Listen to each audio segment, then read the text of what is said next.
coaie, tu n-auzi că eu le dau la niște necunoscuți 3500 de euro din banii mei, ești prost? Tu zici că sunt avar? De ce nu mai faci, mă, acum colaborări cu youtuberii aia de mai făcut? Că poate nu mai au hype-ul de altă dată. Acum nu mai inviți, hai să mai mergem să mai jucăm și noi odată, să mai dăm, să ne mai jucăm, să mai colaborăm. Acum nu mai, te-ai ajuns, ești cu saci în căruță, ești rege, ești nebun. Cu Imogea că mă apuc, mamă, bărfim youtuberii aia, nu scapă unul. Bun venit la un nou episod Big Ro Podcast. Am astăzi alături de mine un invitat care nu mă așteptam niciodată să vină la mine la podcast, Stresul Computers. În care cameră mă uit, mă? Aia e camera ta. Salutare, prima oară la podcast. Cum de-ai acceptat să vii la un podcast? Că ultima oară când am vorbit de noi, n-ai vrut să vii. Păi ai noroc că ești tu băiețaș așa. Îți dai seama. Mi-ai zis o chestie care m-a fascinat. Mi-ai zis că nu vrei să faci colaborări, mai ales cu oameni care sunt la început, că poate îi bubui și nu știi dacă merită sau nu să fie sus, gen, să aibă expunere. Și mi s-a părut tare. Nu neapărat doar cu oameni care sunt la început, că fiecare trebuie să crească pe barba lui, să-și găsească nișa și locul pe YouTube-ul ăsta. Și e loc pentru toată lumea, dar trebuie să vii cu ceva interesant, frate. Nu să te duci să te milogești la toți youtuberii de pana mea au ajuns unde au ajuns și să te milogești. Hai, frate, să filmăm și noi un clip, hai să... Nu vreau să dau numele. Hai nu, să... nu, cade camera, mâncați. Donați! Pune-o la loc. Bine. Ce se întâmplă? Nu știu. În fine. Zi-mi așa un pic despre tine, Stresule, că eu... Știi, de când te urmăresc, de când m-am apucat de YouTube, sincer să fiu, nu prea mă uitam eu pe YouTube, știi ce zic? Păi de când te-ai apucat de YouTube? De 5 luni? 6, 7, cam așa, dar atunci urmăresc, că am început să mă uit la voi ca să încerc să învăț, să-mi dau seama. Păi așa e foarte bine, că și eu când m-am apucat nu știam dracu, niciun vlogger, niciun YouTuber, nimic. Eu știam, mă uitam pe Twitch, știam gamerii de pe Twitch, dar ăștia străini. Din România nu prea știam prea mulți. Ce vrei să zic despre mine? Cum te-ai apucat de YouTube? Păi cum am apucat de YouTube? Prin intermediul lui Jax, e tovarăș de-al meu, ne știm de vreo 15 ani. Și el făcea YouTube de un an, dar mă rog, YouTube-ul de atunci nu era YouTube-ul de acum, unde sunt și cifre mai mari și totul. Atunci nu erau, atunci dacă aveai 100-200 de oameni pe live, erai rege. Da? Da. Ce perioadă asta? În 2019 m-am apucat el și el cam făcea din 2018 și mai era și jucător pro la DCSGO la Nexus. Și făcea part-time, mai făcea streaming, nu era nici el full-time streamer pe vremea aia. Și am mai jucat cu el câteva meciuri de-astea de CSGO, ne mai jucam așa, între tovară, știi? Și după, în 2019, prin februarie, m-am apucat și eu să, ușor, tot așa, cu CSGO și atunci te-ai apucat de CSGO? Nu, atunci m-am apucat de CSGO, atunci m-am apucat să fac live-uri cu CSGO. Okay. CSGO am mai jucat, dar n-am jucat intens așa. CS16. CS16 m-am jucat, că de acolo ne știam, am fost în aceeași echipă la CS16 cu Jax și am fost și la World Cyber Games. Păi da, pro în divizia, în toate cele. Da? Da, adică gen ne-am jucat la cel mai înalt nivel. Așa și prin 2019 m-am apucat ușor să fac calculatoare pe live, că oricum știam să asamblez calculatoare. Mă rog, în 2019 nu le asamblam la fel de bine cum le fac acum, îți dai seama. 300, 400, 500 de calculatoare și spun cuvântul, dar și cerințele erau altfel pe vremurile alea. Nu erau procesoare la fel de încinse cum sunt acum, plăcile video la fel de puternice. Pe vremea aia puneai un procesor pe o placă de bază și o placă video și puneai în orice carcasă și n-aveai probleme cu temperaturi, n-aveai probleme cu nimic, erau mai slabe și consumau mai puțin, știi? Ai văzut și tu când ți-am văzut calculatorul tău, n-ai văzut când l-ai ridicat, când astea că... Bă, frate, factura mea de lumină înainte să-mi cumpăr calculatorul, cred că era vreo 400 de lei, acum e 700 de lei. Se simte, frate, se simte, mai ales dacă îl ții mereu pornit. Păi uite-te, gândește că uite, la Gaming House am făcut, am pus prize individuale pentru fiecare calculator, sunt 5 calculatoare, știi? Dar n-a gândit să lase priză și pentru aerul condiționat. Și mâncați-și gura ta, erau băieții mei, acum i-am băgat la bootcamp și se stingea calculatorul când dădeau drumul la aerul condiționat, că era pe aceeași priză calculatorul și aerul condiționat și ce crezi? Nu ținea siguranța, dar trasee individuale pentru fiecare priză, știi? Că gen l-am gândit că, pana mea, dacă nu merge cu Gaming House-ul ăsta, băgăm și noi câte un rig acolo, nu era... Am tras cablu de la direct, ești nebunit, mai cablu și de trifazic, tot ce trebuie, dar acum nu știu, o să trebuiască să regândim să vedem cu aerul condiționat și cu PC-ul acum o să-l remontăm. Nu poți fi un aer condiționat de la... Ce treacu să mai iau, că l-am băgat, e pus pe perete acolo, mai e și de la mare, de, nu știu, de 32.000 de cât naiba e. Bun. Și pe rest, 2019 am continuat așa, ușor, ușor, grind, bagi live-uri în fiecare zi. De când m-am apucat de YouTube, ți-am zis, nu cred că am avut 2 zile libere în care să nu fac live. În rest, mă rog, când am mai avut acum probleme de sănătate, de n-am făcut live, dar am reușit, am mai făcut câte un live din spital. Ai făcut din spital, mâncați și plata. Atunci am zis eu, trebuie să trag. Dacă stresul a făcut din spital, mâncaia și plata. Da, mă, era de știu, de Caterin, că îți dai seama. Dar oricum, mă rog, oricum era contractul cu aparatele, știi, și trebuia făcut live. Dar îmi pusese asistenta aia, a venit pe live, mi-a pus, nu-mi găsea vena, mi-a pus branula aici, mâna stângă, bă, și se umflase asta, nu băgase cum trebuia în venă și mi s-a umflat mâna, mâncați și m-am apucat, m-am luat pe perfuzia să caut asistenta pe acolo prin spital. Au zis, doamnă, mi s-a umflat mâna aici, îți dai seama, și totul pe live. Eram și cu cablu și cu toate alea după mine. Eram conectat la aparate, la doamnă, mi se... Fructele erau acolo, special, a jucat la laptop acolo, juca special, eu eram, o plimbam cu perfuzia după asistentă. Doamna, mi s-a umflat mâna aici, nu cred că ați nimerit vena. Aoleu, câți oameni ai avut atunci pe live în spital? Bă, nu știu cât au fost, că e greu, cu un singur monitor nu poți să vezi, că să te uiți și cât sunt pe live, să te uiți și... Aveai laptopul? Da, mi-aducese Imogea un laptop de ăsta, l-a primit și el Moca de la Nexus înainte să-l dea afară, nu i-a făcut nici review, l-a tras pe dreapta, l-a considerat bonus de despărțire, nu vreau să dau numele. Wow, cum ești cu echipa asta All Stars? Că m-a fascinat că te-am întrebat, de ce faci echipa asta? Și ai zis, e hobby-ul meu. Păi îți dai seama, dacă eu mereu de când mă știu, de la 14 ani, mă rog, n-am jucat de la 14 ani CS Pro, dar de la 14 ani m-am jucat CS în continuu, știi, cu primele versiuni, cu 1.0, 1.1, 1.4, 1.5, toate cele din anii 2000, știi? Și fiind și pro pe CS1.6 atâta timp, și în pandemie în toate cele mergeau lucrurile cum trebuiau și se organizau și erau și multe concursuri în România organizate de Nexus, de cine le mai organiza. Și am zis, bă, dacă tot avem o comunitate așa mare, de ce să nu facem și noi echipa comunității, știi? Și sunt jucători. Că pe vremea aia aveam, știi, când nu ești implicat din exterior așa, ai niște impresii. Uite, pe vremea aia credeam că, bă, poate nu sunt remunerați jucătorii corect, adică corect, suficient, știi? Poate de asta nu sunt motivați să se joace. Poate, cine știe, sunt manevre în concursuri și draci. Da, nu e, frate, până la urmă am ajuns la concluzia după 2 ani sau cât naiba de ars bani de pomană, că asta e eșportul efectiv, ars bani. N-ai cum să faci bani din eșport, știi?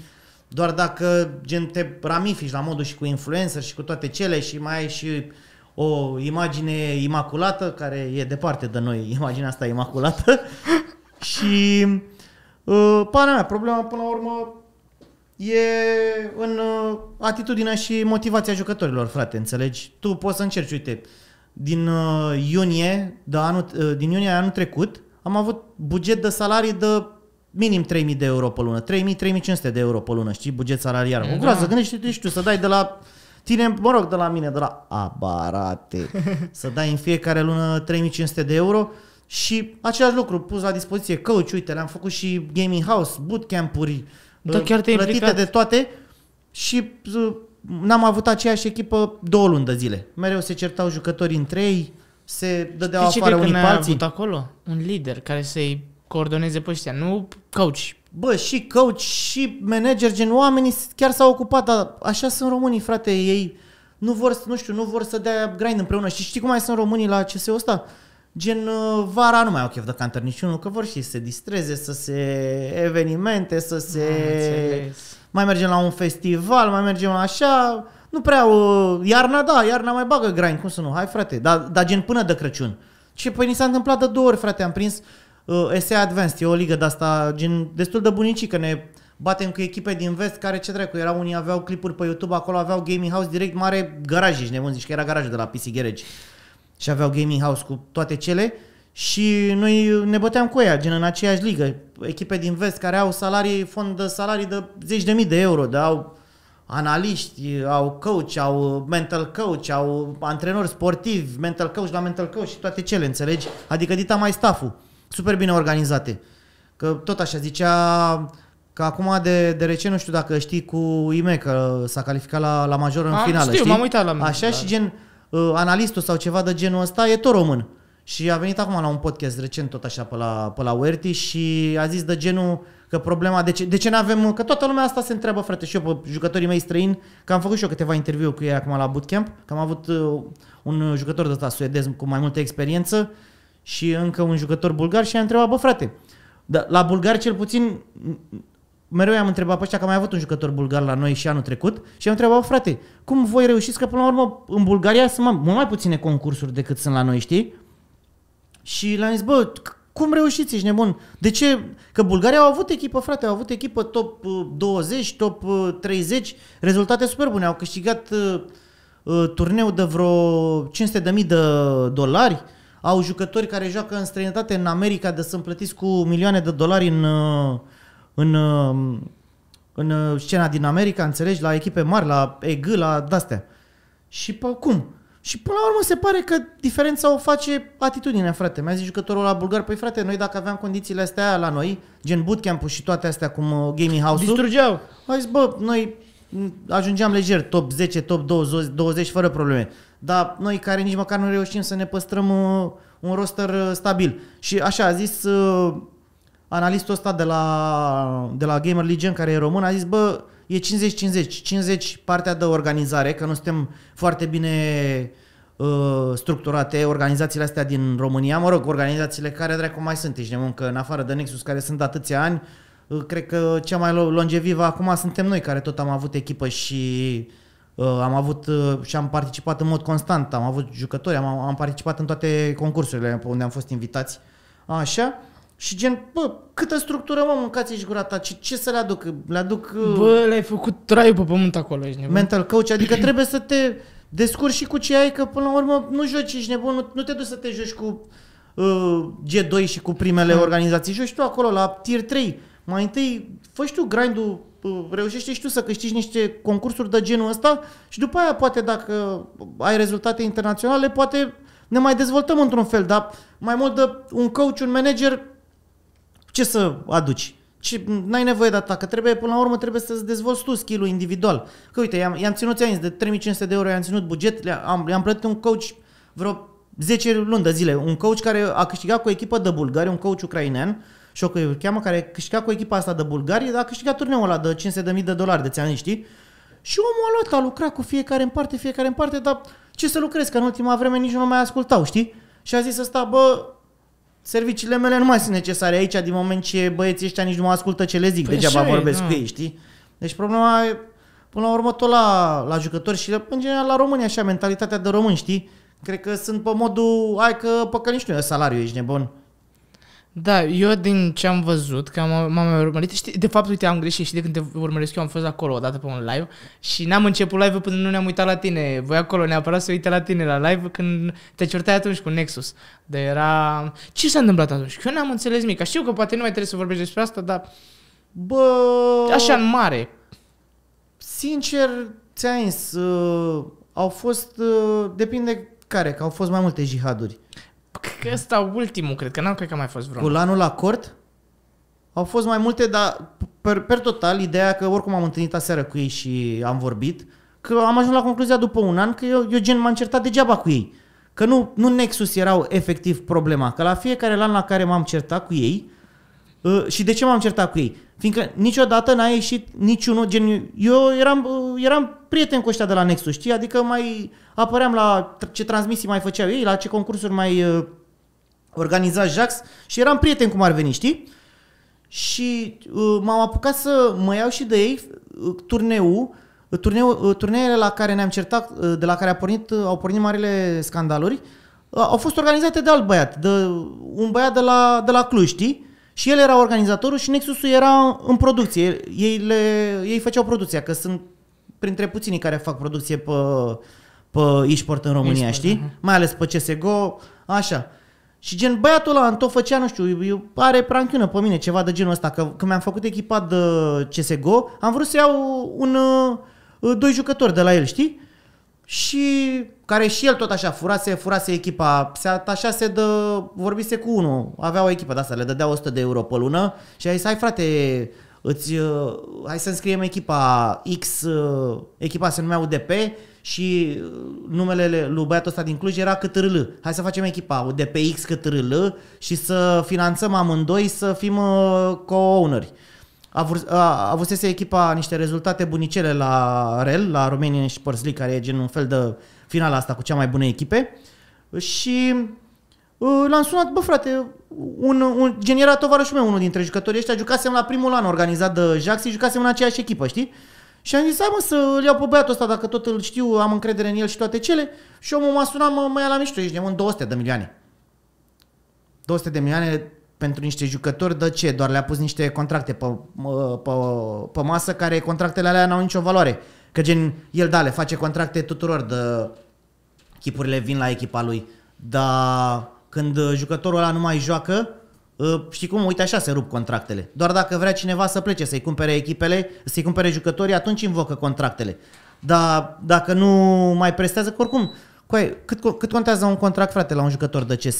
Că sunt și dacă îi ții în puf, dacă nu au chef și nu vor să joace, îți intră și îți fac figurație pe hartă și dacă nu-ți face frag, vrei tu după aia să-l dai afară, înțelegi? Adică nu... Și contractele astea în România nu există contracte oficiale de e-sports. Dacă vrei un contract de ăsta, îi faci un contract de ăsta de colaborare, de ceva, de dragi, și dacă vrei să-l ranforsezi, trebuie să-l dai în judecată. Ești nebun? Apucă-te și de jucătorii de CS în judecată, îi plătești cu 300 de euro și plătești avocatul cât îl plătești ca să îți impui contractul ăla. Bun, și au încercat să iau jucătorii ei, mi-a dat zis 200 de milioane, zis, lasă frate, mersi, păstrează, ești nebun la cap. 200 de milioane cu 4.000 de euro, nu? Da, 100 de milioane de jucători, care nu există așa ceva, nici Nexus n-a vândut jucători, ești nebun, pe care i-a dat în străinătate, nu i-a vândut pe atâția bani, dacă a luat bani pe ei. I-a lăsat să plece ca să, știi, ca să nu se pună, să poată să-și dezvolte cariera mai departe, știi, că și Ime de la Nexus a plecat. De la Nexus a plecat? De la Nexus a plecat, da. Și uite, gândește-te, dacă îl ținea mai departe și nu-i dădea voie să se ducă mai departe, nu ajungea la nivelul ăla, că te dezvolți, frate, când te duci în vest acolo. Ți-am zis, au și altă organizare echipele alea din vest. Te ajută mult și restul de staff. Nu, eu cred că pentru România ce ai făcut tu e și așa prea mult. Așa, bun. Și unde rămăsesem că nu mai știu. De ce m-am încetat cu Nexus? Da. Așa, și băiatul ăsta, el organiza turneele, frate. Și gen, a fost tot așa un turneu de ăsta, un qualifier, imediat după ce am făcut echipa, un qualifier internațional pentru un land ăsta era în Israel. Și... nu știu, din exterior, fără să știi prea multe detalii, că gen, eu abia făcusem echipa. Nu eram pasionat ce echipe sunt, cine controlează e-sportul din România, cine ce afiliere are, cu ce organizații și toate cele. Și qualifierul ăla de la ISF, el era reprezentantul din România, cum ar veni, băiatul ăsta de la Cluj, și el a organizat qualifierul. Și ce crezi, echipa mea nu se aștepta nimeni, abia formată, i-a bătut pe Nexus și au câștigat ei qualifierul, știi? Și tot live-ul ăla se spusese că cine câștigă se duce în Israel. Totul plătit, toate cele.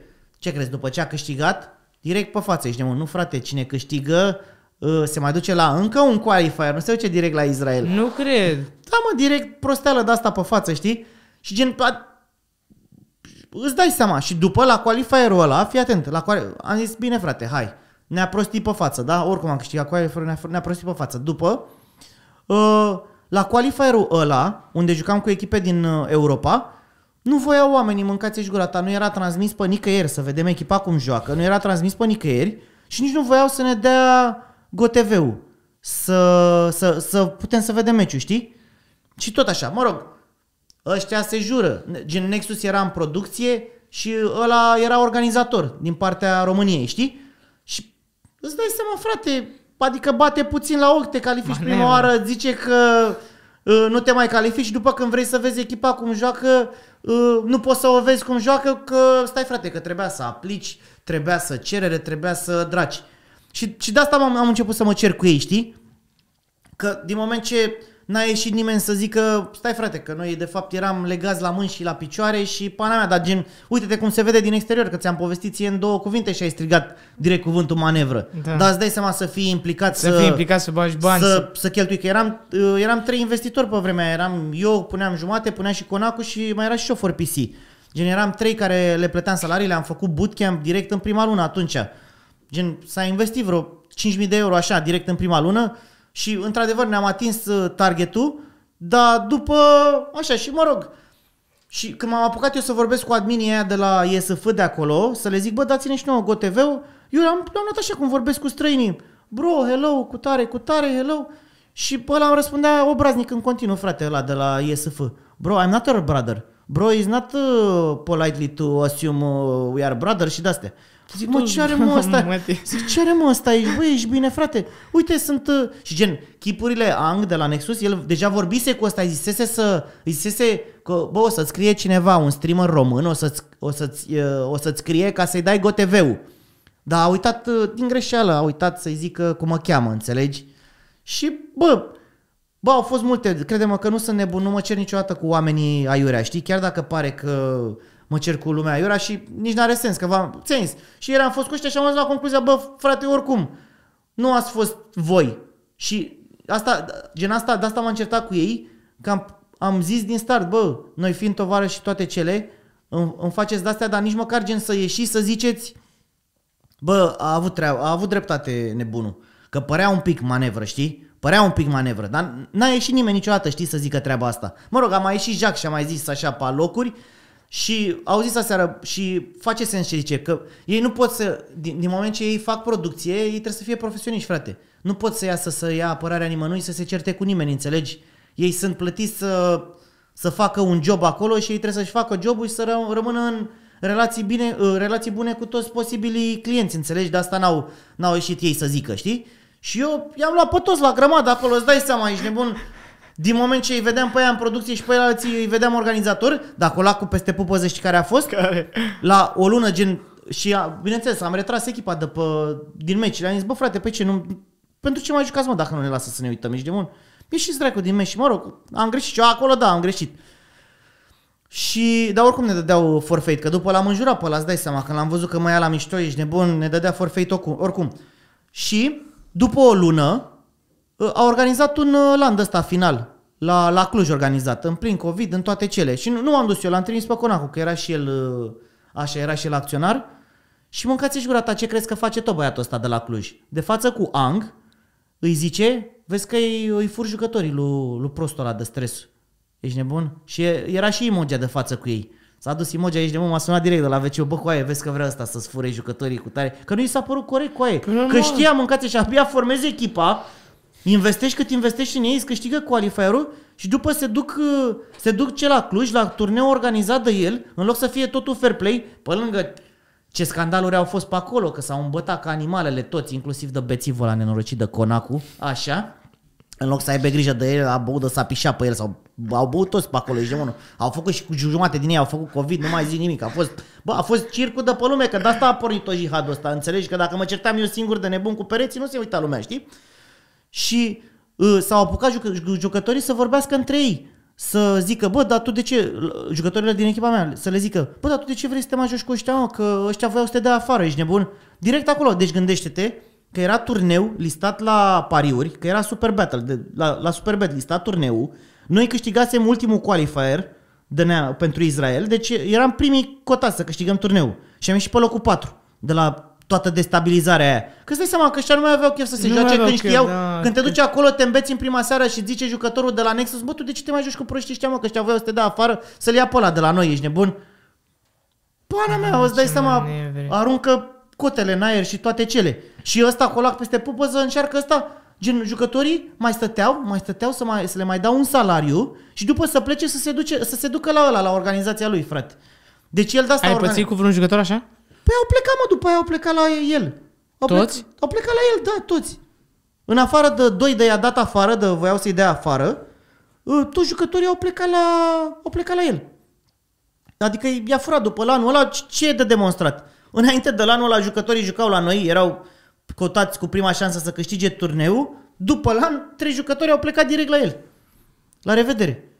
Păi și n-ai cum să-i oprești pe un contract? Păi cine dracu să le facă contract? Abia ți-am explicat cu contractul, ești nebun? Da, frate, le fac contracte, pe. Bă, există contract 200 de euro, 300 de euro contract, da? Că le dai pe lună. Și ce faci? Doar dacă îi dai în judecată poți să-i oprești. Adică poți să-i oprești. Începi și te judești cu ei. Ca să se învețe minte altădată contract, dar contractul e valabil decât dacă ți-am zis. Da. Și de la asta a plecat tot circul ăsta. Ți-am zis, ați ratat înțeles. mult. Oricum a fost circ național atunci și îți dai seama, a fost scandal mare rău de tot, că toată lumea s-a uitat. Bine, într-un final, pentru tine a fost benefic. Ai spune că nu? Mie mi s-a părut că a fost benefic. Bă, eu nu aveam treabă, frate, eu eram ok cu echipa, că oricum era hype cu echipa, că abia au făcusem ok. și era echipa comunității și mergea bine, câștigaserăm, era nu doar a unei comunități, gândește că era și echipa de la comunitatea lui Conacu, că era comună, știi? Și îți dai seama că după scandalul ăla s-a retras și Conacu, au mai rămas 2 investitori, a trebuit să refacem echipa și tot așa. Și un an mai târziu, mă rog, m-am certat când ne-am certat o săptămână, după o săptămână ne-am împăcat, ne-am întâlnit așa la un prieten comun cu An, cu ăștia de la Nexus, gen mi-a arătat atunci, uite, mi-a arătat conversații, frate, uite frate, că gen am înțeles în mare că n-a fost vina lor, am înțeles de atunci gen că n-a fost vina lor, că n-au fost ei direct implicați, că erau doar în producție, chipurile erau legați la mâini, știi, nu erau ei organizatori sau ceva, nu puteau să-i controleze pe ăștia de la ESF, dar îți dai seama, ești acolo, frate, ești de unul. Manevră. Nu mai zi manevră, că așa. Și după un an, iar aceeași poveste, ești nebun, sau tot băiatul ăsta de la Cluj a organizat el, iar Nexus Producție, iar băiatul ăsta de la Cluj a organizat el un LAN, gândește-te să te joci acum în iunie, la ora 1 în mijlocul zilei, la ora 10 dimineața să te joci la cort, CSGO, frate. Leșinau ăia de cal, nu vedeau monitoarele, nu vedeau nimic, ești nebun. Și cum era finala la anul ăla? 4 echipe, una era Nexus de la producție, una era echipa lui ăla care organizează, Control, una eram noi și mai era încă o echipă era OneTap, era din satul mare, de tot așa, erau pe tovărășie cu ăsta de la Cluj, gen să nu, echipurile, nu neapărat pe tovărășie, dar gen să nu se certe cu ei, să rămână în relații bune, știi? Și după anul ăla, îți dai seama cine a ieșit să zică că era cald de leșina? Am ieșit doar eu și echipa mea și au ieșit, bă frate, erau gen condiții inumane. Bineînțeles, scuza lor a fost că, ce frate, ne-am jucat toți în condițiile astea, dar n-a ieșit unul să zică, gen, la restul de jucători, de la restul de echipe, nu era niciunul ea cald, știi? Nu zis niciunul, frate, bă, am jucat în aceeași condiții toți, știi? Și aici a plecat iar a doua ceartă, după care m-au dat și ăștia în judecată Nexus, știi? M-au dat în judecată că i-am defăimat, că dragi, că gen, asta era singurul mod, că ei nu puteau să iasă, știi, ca să păstreze imaginea asta de profesioniști, știi? Că sunt profesioniști, să nu se certe nici cu clienții, nici cu nimeni, nici cu sponsorii lor, nici cu nimeni. Ăsta era singurul mod legal, gen să mă ia pe cale legală, știi? Că doar cum era, să te apuci să te cerți cu țața din piață, știi? Să te cerți pe online, să fie și mai mult circ. Și până aia ți-am zis, bă, eu am înțeles după un an, am înțeles, bă, sincer chiar m-am certat degeaba cu ei. Dar așa se vedea din momentul ăla, știi? Cred că orice om normal la cap ar fi reacționat la fel ca tine. Se vedea că, bă, ești singur împotriva lor. Ei sunt toți, ești nebuni și noi suntem de unii singuri și, para mea, ce putem să facem? Că nu suntem în organizare acolo să știm exact cine ce controlează și ce nu controlează. De asta vreau să te întreb. De ce nu te-ai aliat cu cineva care poate să organizeze așa ceva și să elimini toată chestia asta? Păi fiindcă... De ce e el singurul organizator? Adică eu văd direct o oportunitate de business dacă el e singurul care organizează de astea. Păi cam e singurul, fiindcă el, băiatul ăsta de la Cluj, organiza târg de cariere și dragi și deja avea know-how de cum să organizezi și cu sponsori și cu toate cele, înțelegi? Și gen, nu sunt foarte mulți care să convingă sponsor să facă turnee de genul ăsta de CSGO, știi, și să dea drumul la bani. Frate, că dacă contactezi o companie de asta să deschizi cutii de CSGO, da? Cu cine ai tu colaborare, Hellcase sau oricare asta, gen, dacă ai luat păi dau și aia, frate, dau și aia, dar nu, în concurs nu, deși poți să faci cu bani mulți, poți să faci cu bani puțini. Gen, dacă faci cu bani puțini, gen doar să iei prize pool-ul, îți iei niște servere online și faci totul online, știi? Dar turneele de genul ăsta de se făceau, astea, producția și organizarea și toate astea costau sute de mii de euro, înțelegi? Zeci de mii de euro, serios? Zeci de mii probabil, dar sute de mii nu cred. Bă, frate, să închiriezi terasa de la Promenada Mall 3 zile și să aduci dita mai ecranul și... Costă, frate, costă, nu e așa ieftin. Pe Promenada au făcut? Păi pe Promenada. Sus? Pe Promenada, da, la Cort, n-auzi? Îți dai seama. Și acolo când le-a făcut Nu e vorba de la Oradea. Oradea tot așa a închiriat hala aia, dar mă rog, pe acolo nu știu. În fine, nu știu exact, dar costă, trebuie să-ți dai seama, minim 50.000 de euro costa. Și numai o scenă de aia cu reclame luminoase, cu display-uri, știi, de se schimbă mereu să poți să pui tu ce vrei pe el. Până și aia costă o groază. Frate, eu am participat la o grămadă de evenimente, am și organizat eu evenimente. Nu e așa cum pare din exterior. Adică dacă vine unul, să zicem, e un copil, da, are 10.000 în buzunar și vrea să facă, îi cheltuie pe toți ca să organizeze. Dar dacă îl cunoști și pe ăla, îl cunoaște și pe ăla, că te cunoști cu toată lumea, cum a zis că el făcea și cu alți oameni, făcea dinainte, e foarte ieftin, frate. E foarte ieftin. Bă, nu știu, ți-am zis că n-am fost, pe mine nu mă interesează. Eu trebuie să știu cu YouTube-ul și cu astea. Da. Nu aveam, mă rog, aveam de când anul ăsta să organizăm tot așa un land ăsta de CSGO, știi? Că n-am mai fost de mult. Sau un event de genul, un Comic-Con de ăsta, știi? Și cu turnee de CS și de LOL.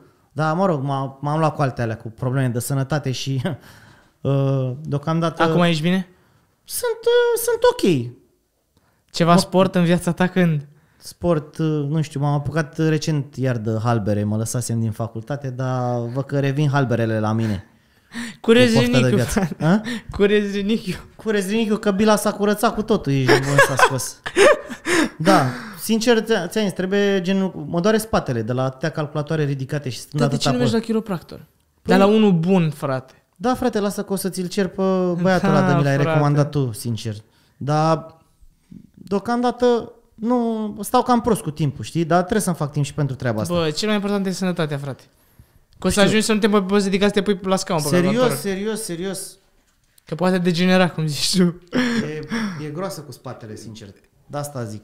Bă, luați-vă scaune bune, luați poziții bune de stat și nu ridicați. Da, numai așa stau la calculator.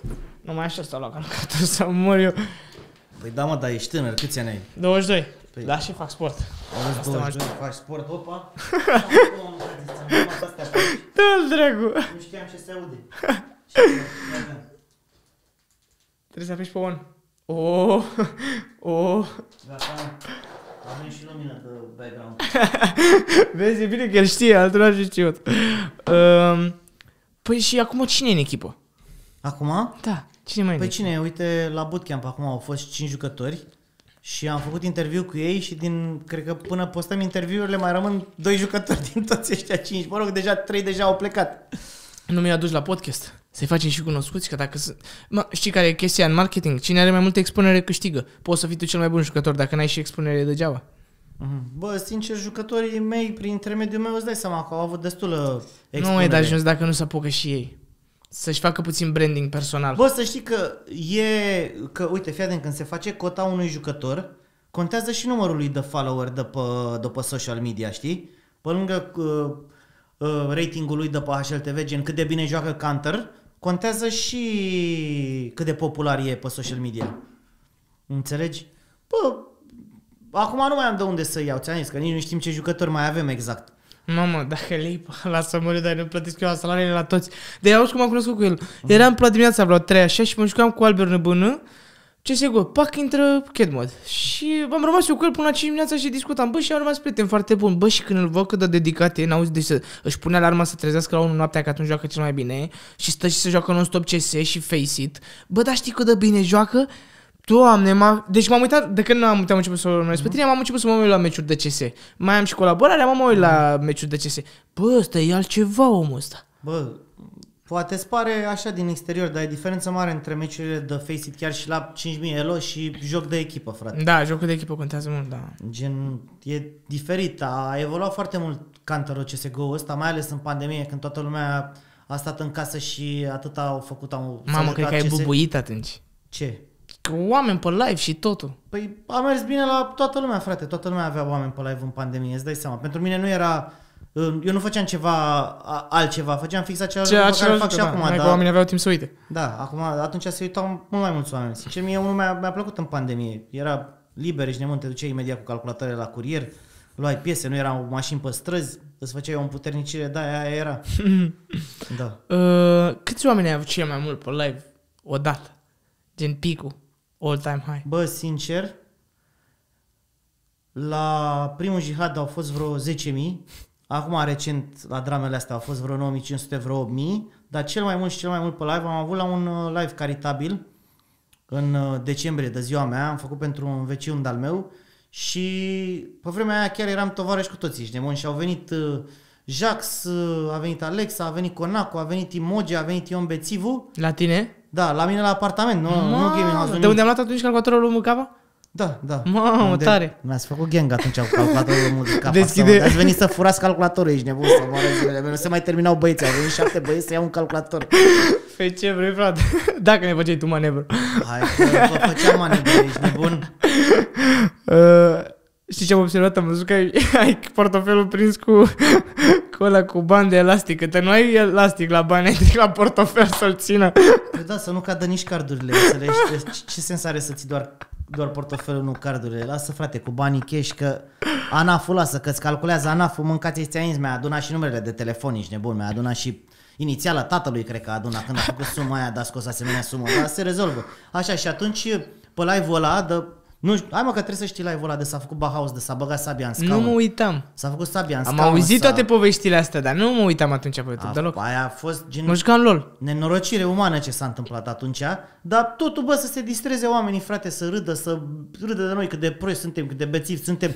Că dacă te distrezi, parcă altfel mai donezi pentru o cauză carită, sau cel puțin așa gândeam noi atunci. Acum, gen, a crescut enorm puterea și vizualizările și mai mulți oameni și sunt mai mulți oameni acum decât atunci? Bă, au fost că atunci nu cred că nu eram în pandemie atunci, cred. Nu eram în pandemie, cred. Sau nici nu mai știu. 2020 pandemie. Pana mea, nu știu, poate era sfârșit de pandemie sau habar n-am. Că nu cred că făceam un Bauhaus atât de mare cu atâția oameni și fix în pandemie. Știi cum a făcut Shelly ziua aia cu țancă de a plecat Jihi. Așa, înțelegi? Și gen, atunci au fost, cred că vreo 15.000 de oameni pe live. La live-ul ăla chiar s-a uitat toată România aici, de și gen, ți-am zis, nu era... nu. Cred că era înainte să înceapă pandemia, sincer să fiu. Nici nu mai știu exact. Pana mea, că am primit atunci, de ziua mea, am primit 2 hamster cadou. În 2021 a fost. Deci ți-a murit hamsterul acum câteva zile? Da, a murit Jaxeta. Nu știu, am dat o mângâi și mi-a rămas blana. Acolo, sub geam, dar celălaltă treia, nu știu. Bă, sunt bătrân, frate, că trăiesc hamsteri. 2 ani jumate, ești nebun. Ia căută pe YouTube. Ce hamster trăiești tu? Era de la mic? Da, mă, de la mic. Și au fost învățați cu condiții vitrege de apă și de mâncare, dar mereu au trăit, ești nebun. Acum refuz să cred că au murit fix acum de apă și de mâncare, din moment ce... 2-3 ani, zice, nu? Păi da, și uite, gândește, au 2 ani jumate, ești nebun. A murit de bătrân. De bătrân și de malnutriție. De bătrânețe și de sete, posibil, dar nu garantez că și de sete. Îi țineai acolo la tine în casă sau la bootcamp? Nu, acasă, frate, la gaming house țin iepurele de mi-l-a adus, că nu mai terminat ăsta de Imogen, m-a îngropat, îmi dă câte un animal la... Anul ăsta nici nu mai chem de ziua mea, ești nebun, cine știe, că vrea să mă aducă șarpe, auzi? Păi ce mă, la șarpe îi dădeam drumul direct, ești nebun, prin curte, să mănânce pisici, să mănânce ce reușește să prindă și el, vrăbii, să-și mănânce coada, eu știu. Auzi? Da, știi cu ce te-aș vedea eu cu un animal de companie? O broască testoasă, mă, nici nu scoate sunete, îi dai un morcov acolo și mănâncă. Și îți dai seama, dacă are apă, nici nu mai moare de sete. Pana mea. Bă, ți-am eu, sincer, iubesc toate animalele, dar cred că după ce că trebuie să-mi renovez apartamentul acasă, că e jale, ești nebun. Bă, deci zici asta pe live-uri de 7 luni, Păi nu, că mă uit eu. Păi de 7 luni, frate, dar nu vezi că calculatoarele nu se termină niciodată. Mai am acum niște stoc de marfă, după ce termin stocul ăsta de marfă, nu mai cumpăr. Și pana mea, o să mă mut la gaming house și o să renovez, trebuie să dau tot afară, frate. De fapt ai fost atunci. Da. Dar cred că n-aveam carcase pe hol atunci, ești nebun că de-a țin căputat îția. Că gen, n-ai loc să treci așa prin lateral, pe lângă carcase și îți dai seama, după fiecare calculator îți mai rămân tot felul de accesorii și e plină. Câte camere ai tu acolo? 2? Nu, am 2 camere, da, e camera aia mare unde fac live și mai e dormitorul. Am înțeles. Și hall-ul ăla unde ții... Și hall-ul ăla, da, unde țin carcasele și bucătăria mare. Hamsterii țineam în bucătărie, știi? Dar de ce nu măriși prețul la calculatoare? Păi de ce să le măresc? Dacă tot ai cererea mare, poți să măriși prețul. Nu, frate, că gen, eu le fac pentru oameni, pentru comunitate, că nu te îmbogățești din calculatoarele astea. Categoric, dar ți-a din timp. Păi ți-a din timp, dar dacă asta ai făcut mereu, trebuie să faci ce știi. Eu, pana mea, dacă nu fac 5 zile calculatoare, îmi tremură mâinile, ca la dependenți, înțelegi? Nu că ar fi ceva rău să fii dependent. Depinde de ce. De femei. Parcă am vorbit că nu vorbim de femei pe podcastul ăsta. Donați. Și acum faci live în fiecare zi? Păi nu acum, din 2019 fac live Da, în că fiecare zi, zi și nu mi-am luat concediu niciodată. Ce? În fiecare zi? E real. Ce? Păi, Când am fost la masă atunci când ți-am plătit când ți-am dat banii să-mi faci calculatorul, da. ai zis că tocmai ce ți-a părut de la YouTube câte ore stătusei tu pe anul precedent sau ceva de genul. Da. Da, nu mai știu cât era atunci, nu știu. Părea oricum că aveai în fiecare zi media 4-5 ore. Păi da, 5 ore media pe zi. Pe zi. Da, anul ăsta am vrut să mai reduc cu... Păi nu poți, mă, frate, te apuci, încep live-ul, mai vorbești puțin cu chat-ul, dai drumul la un calculator, dacă îl fac pe offline, îl fac într-o oră jumate maxim, pe live îl faci în 2-3 ore, te apuci, faci 2 calculatoare, deja s-au făcut 6 ore, știi? Da, măcar, mă rog, înainte, anul trecut chiar stăteam în cățești, numai 12 ore în fiecare zi, că atâta îți salvează YouTube-ul, știi? Dar nu e sănătos, frate, ți-am zis, acum m-a rupt spatele, de asta am vrut să reduc. Că în rest e ok, te mai joci, mai faci... Dar unde ai durere? Lombare? La lombare aici mi-am făcut o radiografie și mi-arată că e un disc tasat, știi, nu e hernie. Încă nu e hernie. Da, nu e hernie. Păi tocmai de asta trebuie să te duci la chiropractor. Să previi. Da, păi și la gen chiropractor și un chinetot ăsta de că să-ți întărești mușchii spatelui, înțeleg. Face același lucru ăla, de ți-am zis eu, Cristian Dusu. Acela poate să le facă ambele. Păi o să-mi frate, dai să vorbești și eu cu băiatul ăsta. O oră. Și vreau să mă uit și la psiholog. În ultima vreme am nevoie. Eu am mers la psihoterapeut, eu am avut o perioadă cu niște atacuri de panică după faza cu meciul, că m-am accidentat, trebuia să intru și la Survivor, am făcut COVID în ziua zborului către Survivor, am murit și frate, eu mi-am dat de cap și cum sunt cu creierii varză. Serios? Nu cred. Da, frate, o grămadă mi s-a întâmplat și mi-a dat atât de puternic cât m-a luat o perioadă de atacuri de panică. Dar ce atacuri de panică? Orice înghițeam rămâne aici. Corpul meu nu mai avea să înghit. Bă, dar deloc, da. E foarte rar de ziua asta. Mama lui mânca, aia m-a avut treaba asta. Și 6 luni de zile am fost să pastile, gen. Am luat niște pastile ca să nu mai am acces nici la adrenalină, nici la nimic, gen, știi? Ca să nu mai am dat atacurile de panică. Să nu mai emoții. Că atacul de panică ce înseamnă? Creierul crede că mori și îți dă drumul la tot ce mai ai de un creier în caz că ai nevoie să scapi. Zici că te urmărește ceva, știi? Și îți dă adrenalină, cortizol, dar de fapt stai așa în pat. Și încep și te ia toate alea pentru că tu ai adrenalină în corp, știi? Bă, în România oamenii iau la mișto astea. Cred că faci tu nu neapărat să cauți atenție, gen să te alini, să te astea, știi? Dar sunt 100% reale, știi? Nici n-am mai fost activ pe net, pentru că la fel cum e de reală sticla asta și erau pentru mine de reale. Și ți-am zis, am fost la psihoterapeuți, la psihologi, am fost la cei mai buni din București, căutam să plătesc cât e posibil, știi? Durează până găsești unul cu care să fii compatibil, să vorbești ce trebuie. La un moment dat am găsit unul cu care mă înțelegeam super bine și un psihoterapeut. Poate fiecare e bun, dar nu vibrează pe aceeași Nu vibrează pe aceeași lungime de undă și îți spui degeaba. De exemplu, una, fii atent, îi plăteam 5 milioane pe oră. Pe treia ședință m-a început să-mi povestească ea mie de problemele. Zic, mă, pula mea. Bine, că eu sunt genul care îmi place să ascult oamenii, știi? Și de mai vorbește, mai dai la vorbă, că de asta ne-am înțeles și noi. Dar dau 5 milioane să-mi spui că a plecat bărbatul sau nu știu unde. Lasă-o, pula mea, gen. Păi așa e frumos, sharing is caring, știi? Te ascultă și ea pe tine și tu pe ea, tot pe banii tăi. Dar recomand, frate, deci sănătatea mentală e foarte importantă. Băi, știi de ce am zis să fac treburile astea? Că, bă, mi-am dat seama că, uite, după ăsta, cred că e al 4-lea an, nu din 2019, e al 4-lea an, bă, și fie că vrei, fie că nu, că eu sunt cum sunt, știi? Și sunt și poate și prea bătrân să mă mai schimb, dar mulți care se uită la tine îți iau, frate, din vorbe, din atitudine, din comportament, știi? Și pana mea, nu e bine. Nu e bine să fii old me, ești nebun. Adică trebuie că gen, de asta, uite, până la urmă îl înțeleg pe Imogen. Că le zice în continuu, important e ce zici, frate, știi? Să le zici, bă, fiți mai buni, fiți cu tare, iubiți-vă părinții, vorbiți cu părinții, respectați-vă toate cele. Că până la urmă, chiar dacă pare clișei, că chiar îi influențezi, frate. Adică gen, urmăritorii tăi și comunitatea ta se conturează după chipul și asemănarea ta, știi? Și pana mea, de ce să propagi, frate, atâta ură, atâta răutate? Da, bă, eu sunt de acord oricând, ochi pentru ochi, dinte pentru dinte. Unul e rău cu tine. Cine a dat drumul? A plecat basul, mâncați-și. Nu are nimic, că oricum nu ne dă nimeni copyright, că e in the house. E în casă, înțelegi? Și pana mea, de asta trebuie nu știu, dacă trebuie să încerci să fii bun pe cât posibil, dar dacă ești prea bun, te ia lumea de prost, înțelegi? Cu înjurăturile, cum stai? Cum dă, gen, tu înjurul mult, te-am văzut, gen...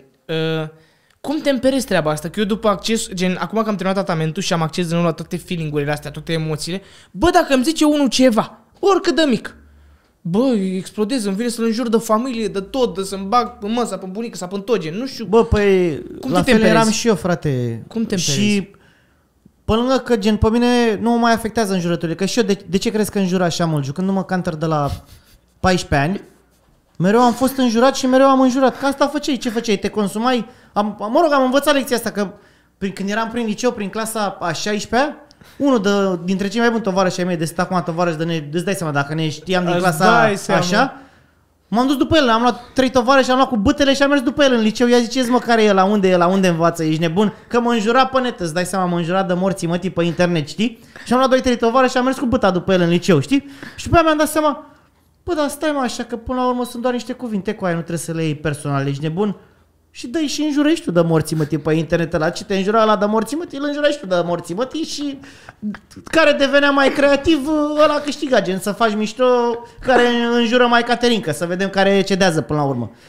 Și tot cu atitudinea asta, pornind atâția ani de zile, de nu mai pui la suflet, poate să te înjure, chiar îl apreciez pe unul care apare cu o înjurătură nouă, înțelegi? Mai înveți și tu ceva, știi? Nu te mai afectează nimic, nu te mai afectează nicio înjurătură, niciun nimic. Ce crezi? Că intră, îmi zice cineva, mai rău mă enervează când repetă unul același lucru de 50 de ori, știi? Și refuz să-l citesc. Da. Asta mă enervează mai rău. În rest, că mai înjur că când îți ieși din fire, frate, dar niciodată nu stai să înjuri așa fără motiv de Parkinson, Tourette, ce dracu au ăia de înjură, mă rog, n-am nimic cu ăia. Nici măcar aia care falsifică că au Tourette, nu vreau să dau numele. Oare chiar sunt oameni care falsifică? Eu chiar m-am întrebat. Că mi se pare... Băine, fii atent. Cu mie mi se părea imposibil să ai un atac de panică. Deci eu înainte să am, eu nu credeam așa ceva. La fel ca românii, ești nebun, ca ți-ai zis, așa cred românii că gen se alintă la ești nebun, face pe interesantul, caută atenție. Așa nu pot eu să înțeleg Tourette-ul, cum eu nu înțelegeam înainte treaba asta cu atacurile de panică. Există, mă, sunt reale, mă, frate. Totul e tot ăla acum, îți dai seama. Vezi că tu, fără să-ți dai seama, tu chiar faci bine copiilor, gen. Pentru că îi ții entertain, îi ții conectat la ceva și n-au timp să-ți fie acaparați de anxietate și de tot ce se întâmplă. Conectați la aparate, la ce țin? Bă, nu, frate, vezi că eu n-am foarte mulți copii, frate, pe live. Nu copii, stai puțin, nu copii. Adolescenți. Eu n-am copii, majori. adică n-am copii. Toată lumea are copii pe YouTube-ul ăsta, dar să te uiți la ce se scrie în chat când începem și discutăm lucruri serioase, ești nebun, că le cer eu lor sfaturi, înțelegi? Mi-am dat seama când jucai Diablo 4 la 5 dimineața și aveai 1000 de oameni, ăia clar nu erau copii, mâncați. Nu știu copiii de Diablo și plus că nu stau la 5 dimineața, gen să uite la Diablo. Da, mă rog, n-au prins, în general, la mine încep de pe la vreo 17 ani, cam așa am viewership-ul, știi? Într-adevăr, logic că sunt copii și pana mea e bine, ar fi bine să fie copii, știi? Păi n-aș vrea eu copiul Teo, mâncați să păcălim și noi niște cifre, asta ești nebun. Dar parcă nici nu te ține răbdarea, frate, vorbind în continuu cu chat-ul și toate alea și să vină, uite că am făcut ieri live pe TikTok după toate astea pe aici de erau 2000, veneau și spamau în continuu, salut, spunem numele. Păi n-am mai văzut așa, eu n-am mai văzut așa ceva pe chat-ul de pe YouTube cred că din 2020, ești nebun, de era toată lumea în casă, de era pandemie. De atunci n-am mai văzut, ești nebun să vină, salut, gen astea, că așa fac copiii. Spune-mi și mie numele, spune-mi dragi. Știi ce tactică m-am gândit eu? Să plătesc pe cineva să fie moderator, dar numai așa să stea. Dacă vede un mesaj, delete, să n-apucă să-l văd să mă enervez. Vezi că e bună tactica asta, gen ăștia de pe Twitch, streamerii ăștia mari de pe Twitch, au început Ludwig când era pe Twitch, mă rog, acum s-a mutat pe YouTube, a început să-și plătească moderatorii, că și-au dat seama că e un job destul de important. Știi că îți strică dispoziția cu aia, că dacă vezi un mesaj de ăsta, gen se strică tot live-ul, știi? Da. Că parea mea ești om, până la urmă te afectează, ignori, pe lângă că oricum e și defectul ăsta de streamer, se scriu 1000 de cuvinte frumoase, se scrie o replică urâtă, acidă, fix pe aia o citești, ești nebun, asta se întâmplă mereu. Da. Păi și cât crezi că ar merita un moderator să facă asta? Părerea ta. Adică cât de multă muncă vezi tu la mijloc să depinde nivelul la care e streamerul, ești nebun. Da, ok. Că dacă ai mulți oameni pe live, pana mea, nici nu face față un singur moderator, dar în general e suficient și să aibă moderator, frate. La mine și moderatorii mai au motivație altfel dacă le dai.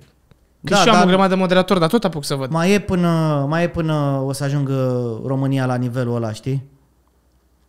streaming-ul din România, gen să-și plătească moderatorii, gen trebuie să mai facă și altceva extra, Crezi că încă nu e la apogeu YouTube din România? Nu. Și aia, mă, nu e nici la 20%. Dar eu nu văd alți oameni să se apuce acum, gen. Adică de când m-am apucat eu n-am văzut alți newcomeri. Adică tot voi sunteți regii YouTube-ului. Ce, să se apuce de YouTube Gen alții? să apară YouTuber, da. Cum uite cum ați apărut voi în 2019, 2017, 2018, da? De ce nu sunt alții care să apară acum?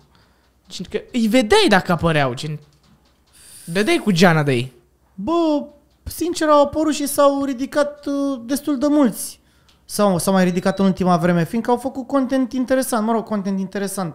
Și contentul ăsta, bă, nu știu cât mai există content ăsta inovator pe YouTube-ul ăsta. Toată lumea mai ia câte o idee din străinătate, Da, știi? păi ce am încercat eu? Am încercat să aduc cum aduce aia din Ross sau Kaisen, gen să aduc artiști.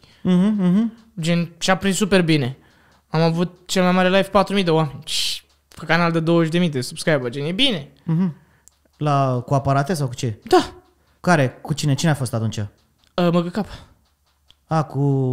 Am văzut câteva secvențe. Da, 4.000 am avut ăla. Cu Petre 3.600, cu Albert 3.500 de oameni, gen, o grămadă de oameni, gen. Păi da. Făceam ca tine că jucam la aparate. Da, Gen, păi prinde, e dar tot interesant. e din afară e ideea. Ce? Tot din afară e ideea. Păi da, clar, nu... Ăsta am văzut... Sincer, eu nu îl urmăream pe aia din Rosăla, dar am văzut un documentar despre el. A făcut multe lucruri. Gen, orice făcea, el devenea viral, cum era Shroud pe vremuri la CS, dar ăla se viraliza, îi zicea King of Reddit.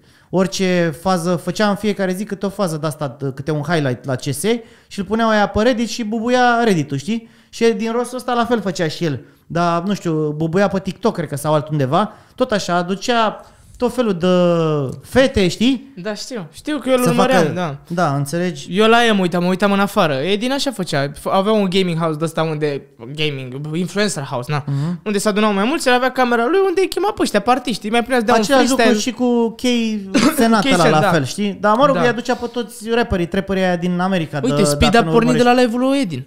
Speed era gen asistentul lui Edin. Nu cred. Da, era asistentul lui Edin pe live-uri, da, atât de Caterin că făcea și el când... El era mai rușinos așa, știi? Nu s-a arătat prea mult. Dar într-unul dintre live-uri a făcut Caterinca și atunci s-a apucat și el. Ca lume. Dar atunci a bubuit. Nu știu, eu Era văzusem un asistentul. documentar cu Speed ăsta, tot așa că, bă, te uiți că gen, cum ai zis tu, bă, până să te apuci și eu, când m-am apucat, ți-am zis, nu știam niciunul, ce dracu, știam vloggeri în România, Shelly, cred. Da, nu știu știam atâta cine și- sunt, nu știam cine sunt restul, știi? Shelly și Dorian, ce mai urmărea așa. Dar după te apuci și vezi, știi? Că trebuie să știi cine e în industria asta. Chiar dacă pana mea poate nu mai fac cifre ca pe vremuri, dar au fost odată ca niciodată. Știi? Golden Era. Da, nu știu, că ți-am zis, nu urmăream YouTube-ul din România înainte, că eu eram și mereu am fost cu gaming-ul și cu astea, nu cu vlog și cu toate cele. Am văzut că te jucai și LOL. Păi după ce m-am lăsat de CS 1.6, după ce s-a terminat CS 1.6, s-a terminat PGL-ul din România, ăștia au trecut pe CSGO, dar CSGO era oribil înainte când a apărut, știi? Era oribil. CSGO, revitalizarea lui au fost skin-urile. Când au băgat ăștia skin-urile, atunci n-au a intrat bubuit. în prima. Nu, n-au intrat din prima. La multi, nu știu, după un an, doi, au băgat skin-urile și gen au relansat CS-ul. Aia a fost salvarea lui. Că atunci așa a fost cea mai bună perioadă pentru YouTube-ul din România. Au crescut toți YouTuberii de ăștia de CSGO, știi? Cu cutii, cu toate cele cei. Fiecare făcea câte un clip cu case opening pentru un site diferit, ești nebun. A fost bubuială totală pe vremea aia. Nu știu că nu urmăream, dar am mai auzit povești, am mai văzut clipuri mai vechi, știi? Ce părere ai de CSGO 2 acum, care vine, de Source 2? CS2-ul cred că o să fie cam la fel cum, că uite, numai hype-ul ăsta, dar a fost săptămâna asta, atunci când s-a lansat, știi, de a apăruse beta, Da. tot, uite, gândește ce hype a fost atunci. Nenorocire. Nenorocire. A fost all-time high de player pe CSGO, gen. De active player pe Steam. Da, că toată lumea a încercat să își primească beta și și viewership, toată lumea se uita de curiozitate cum e jocul și toate cele. Bă, măcar să fie gen cum a fost în perioada aia când s-au lansat skin-urile. Dar tare mie că o să fie hype de ăsta de scurtă durată, gen cum a fost la Sons of the Forest 2 ăsta de apărut. Mamă, cât de hype eram, bro! Mare hype și jocul lame o să într-o săptămână nu se mai juca nimeni, ești nebun. Bro, l-am terminat în 3 ore pe live. Da. Că eu n-am jucat ca voi liniștiți, așa, content. Eu direct straight să văd cum e jocul. 3 ore l-am terminat. Da, nu știu, sincer să fiu, nici nu l-am mai terminat. Prost, am abuzat de bug-ul ăla cu da, lemnul. să treci prin ușă, da. Doamne, cât de hype am fost pentru jocul ăla și m-a Da, dezamăgit toată lumea. Asta așa e cu hype-ul ăsta, la fel cum a fost și cu Cyberpunk, asta e treaba. Și Diablo acum mare hype, bam, bam, bam, dar nu știu ce să zic, ți-am zis, m-am jucat, nu mă impresionează în mod deosebit. E mișto, poate, nu știu, poate restul le-am așteptat mult mai mult, gen Diablo 3 l-am rupt în două cât m-am jucat. Și ăsta aici, gen, n-am crave-ul ăla să mă joc. Da, nu e ceva, wow. Bă, e mișto, e interesant, open world, toate cele, ai multe de făcut, dar parcă lipsește ceva acolo, sarea și piperul, înțelegi? Dar poate ori să urmeze expansiuni, update-uri, cine știe. Asta mie să nu fie și cu CSGO-ul ăsta, că gen, într-adevăr, sare piața în aer, că ai văzut, a sărit piața de skin-uri, a sărit în aer, nu mai găsești dracu cuțit la 100 de euro, ești nebun, înainte toate navajele alea erau 100 de euro. Mai puțin, 70-80. Da, și acum nu mai găsești cuțit sub 100-150 de euro. Și am văzut că ți-a luat Sapphire. Păi, vezi că Sapphire-ul ăla, gen, am dat toate skin-urile, tot ce aveam în afară de Wild Lotus și gen l-am luat în seara, am mai luat și de la un băiat niște balanțe de pe buff și am dat în seara, am dat 10.000 de euro pe el și ce crezi, într-o zi sau în 2 zile a apărut CS2-ul și s-a făcut direct 15.000 de euro, ești nebun? Da, cred că e și mai mult acum. Nu, cred că o să mai crească dacă când o să apară CS2-ul. Ai idee când apare că nu știu, n-am urmărit. Bă, nu se știe, se vehiculează niște date, dar sigur o să apară anul ăsta și posibil prin august, cred. Așa au zis ei? Gen după cum e programat primul major, că primul major vor să-l facă anul viitor, cred că maxim în martie, înțelegi? Și gen să apuce lumea să se joace, că o să fie direct pe CSGO. Bravo. Că de obicei sunt 2 majoruri de-astea pe an, știi? Și anul ăsta o să fie unul singur și restul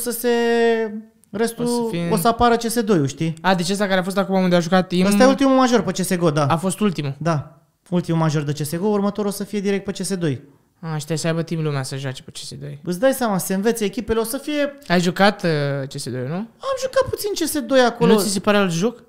Bă, nu prea, e cam același joc, sincer să fiu. Mi se pare total alt joc. Bine, eu am 200 de ore. E trasul cam diferit, da, nu prea îți dai seama la 200 de ore, vezi, știi? Vezi, cam Eagle Master, cum e ăla după DMG? Da, mai ai crescut bine, Legendary Eagle Master, ai crescut bine, ești nebun, se pare Kedmod, cel mai bun jucător din România. Dar ce vrei, mă, așa e, îți dai seama. Bă, e bun rău. E bun, frate, dar sunt alții și mai buni, și mai... Ți-am zis, nu neapărat doar dacă... Că asta e treaba cu românii ăștia, frate. Intră pe hartă, dau 3 headshot-uri într-o rundă și nu te mai înțelegi cu ei, mâncați-și gura ta.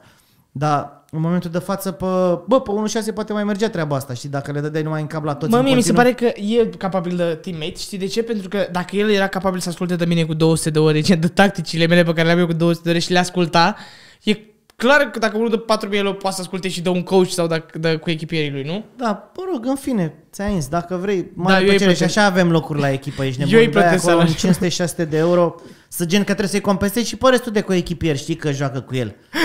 Îi plătești salariul lui? Nu mai e Critics, cine mai e în echipă? Ba da, păi și sunt prietenul lui Șcea, că ești nebun, dacă prietenie, dar brânza e pe bani, ești Accept nebun. Crypto, ce are, ești nebun? Orice, numai să se facă un ban. Ce planuri de viitor ai, Stresule? Ce planuri de viitor am? Ți-am zis, bă,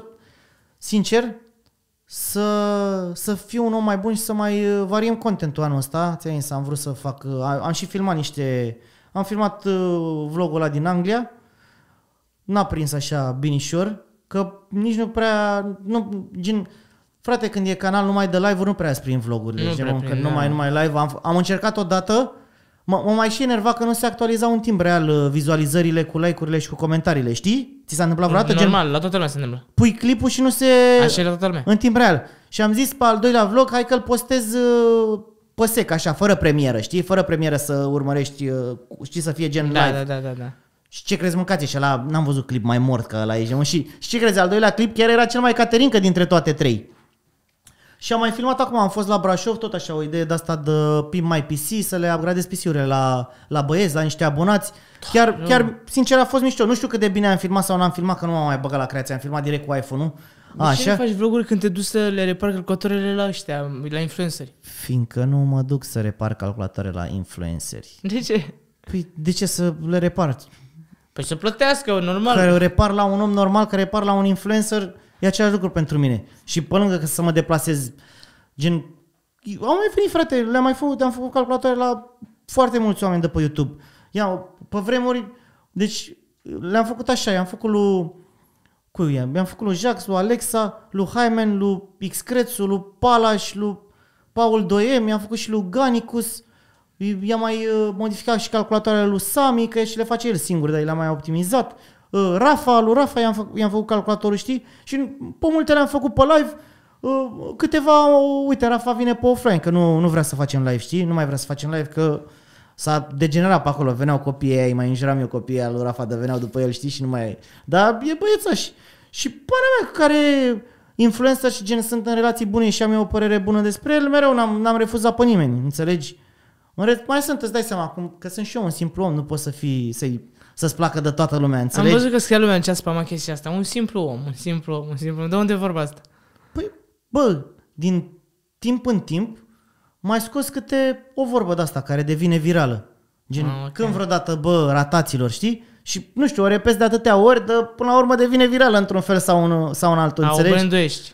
A? Se branduiește. Se branduiește, da. Imogen, mai râde, mai alea, știi? Pana mea, tot felul de prostii, trebuie să faci ceva de genul ăsta. Că de asta ziceam că spre ea lumea vorbele, știi? Când te întâlnești în viața reală cu el, bam, te asaltează direct cu vorbele tale. Înjuri copiii, dar cu vorbele lui tactul. Stăpine, da. Asta tot așa, la mișto a rămas vorba asta că nu e stăpâne, e stăpine. Gen, top donatorul meu, eram pe grup pe WhatsApp cu el, știi, cu Ion Bețivu, cu Fiș, cu Ultra, cu toți cu tovarășii ăștia mei. Și gen, îi ziceam la mișto, stăpine, când mai donezi și tu, stăpine, mai bagă și tu 1000 de euro, stăpine, știi? Și a intrat și a început să zică el pe live. Bă, și nu știu cum mâncați-și gura ta, au luat-o toți de bună, și din ziua aia s-au apucat toți să-mi zică. Că gen, nu știu cu cine mă mai certam, de zicea că stăpânul, că sunteți sclavii lui, că stăpânul, ce dracu, mă, e un alinte, ești nebun, stăpine, la mișto, a prins. A prins, da. Chiar nu te gândești să ții măcar o zi pe săptămână liberă să faci sport, să faci mișcare, să faci ceva? Nu crezi că te-ar ajuta mult? Bă, ți-am zis, deci planurile anul ăsta, ți-am zis, astea cu proiectele și gen, da, aș vrea să lucrez mai mult la mine anul ăsta, știi? Mai ales să-mi repar spatele.